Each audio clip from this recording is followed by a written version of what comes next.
scenes of refugees desperately trying to reach Europe by any means are now commonplace.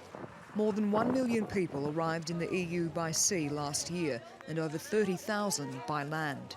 It's taken a long time to implement a plan aimed at solving the crisis. The European Union's decision to return refugees is a risky venture. It's also Europe's most significant collective response to migration since the Geneva Refugee Convention was signed after World War II. Under the agreement, refugees landing on the Greek islands may be sent back to Turkey if they don't apply for asylum or their claim is rejected. For every Syrian returned, the EU has agreed to resettle one refugee directly from Turkey. In exchange, Turkey's receiving a package of incentives, including $6 billion in aid and the promise of visa-free travel for Turks visiting most of the EU. Initially, at least, Europe will offer homes to a maximum of 72,000 people. Human rights groups say the deal is a possible violation of international and EU law.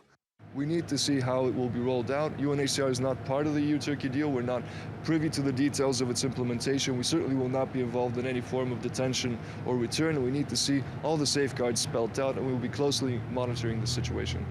There's also concern the facilities aren't ready for those being sent back to Turkey.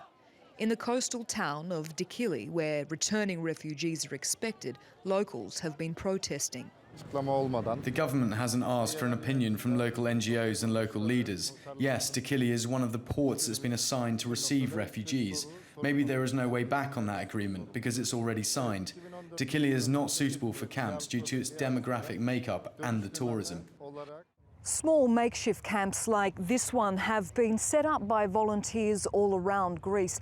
One of the biggest challenges these refugees are facing is the unknown. Will they be sent back to Turkey? And if so, in what time frame? Will they be permanently split from family members who've already safely reached northern Europe?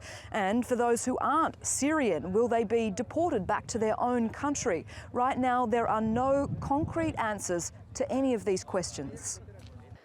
This plan is a bold gamble by the EU, and no one's sure if it will stem the flow of refugees towards Europe.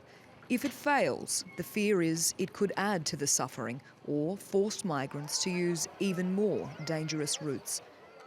Natasha Exelby, TRT World, in Lesbos.